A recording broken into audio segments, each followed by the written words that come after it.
आप सबको जय मसीह की। आज का वचन उत्पत्ति अध्याय 8।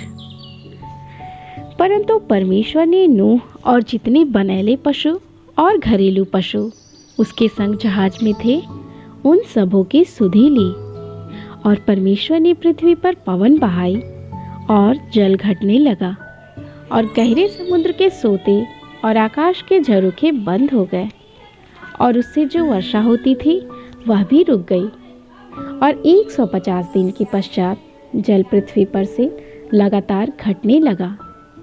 7वें महीने के 17वें दिन को जहाज अरारात नामक पहाड़ पर टिक गया और जल 10वें महीने तक घटता चला गया।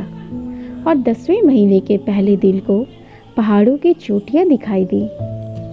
फिर ऐसा हुआ कि 40 दिन के पश्चात नूह ने अपने बनाए हुए जहाज की खिड़की को खोलकर एक कौवा उड़ा दिया। जब तक जल पृथ्वी पर से सूख न गया तब तक कौवा इधर उधर फिरता रहा।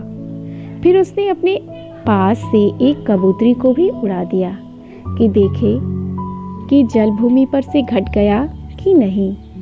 उस कबूतरी को अपने पैर टेकने के लिए कोई आधार न मिला तो वह उसके पास जहाज में लौट आई, क्योंकि सारी पृथ्वी के ऊपर जल ही जल छाया था।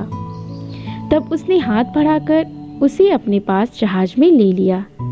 तब और 7 दिन तक ठहरकर उसने उसी कबूतरी को जहाज में से फिर उड़ा दिया।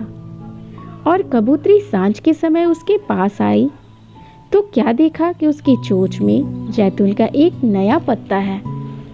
इससे नूह ने जान लिया कि जल पृथ्वी पर घट गया है। फिर उसने 7 दिन और ठहरकर उसी कबूतरी को उड़ा दिया और वह उसके पास फिर कभी लौट कर नहीं आई। नूह की आयु के 601 वर्ष के पहले महीने के पहले दिन जल पृथ्वी पर से सूख गया। तब नूह ने जहाज की छत खोलकर क्या देखा कि धरती सूख गई है।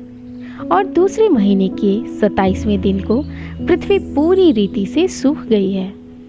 तब परमेश्वर ने नूह से कहा, तू अपने पुत्रों, पत्नी और बहुओं समेत जहाज से निकल आ।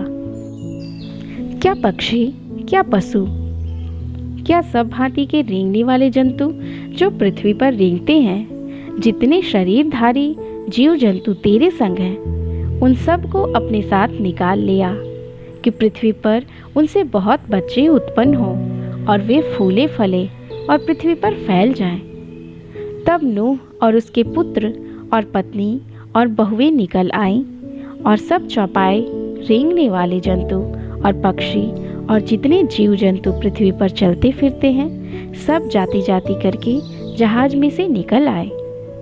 तब नूह ने यहोवा के लिए एक वेदी बनाई और सब शुद्ध पशुओं और सब शुद्ध पक्षियों में से कुछ कुछ लेकर वेदी पर होम बलि चढ़ाया। इस पर यहोवा ने सुखदायक सुगंध पाकर सोचा, मनुष्य के कारण मैं फिर कभी भूमि को शाप न दूंगा।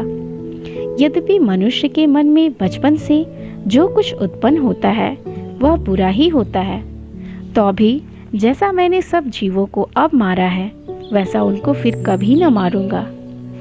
अब से जब तक पृथ्वी बनी रहेगी तब तक बोने और काटने के समय, ठंड और तपन, धूपकाल और शीतकाल, दिन और रात निरंतर होते चले जाएंगे।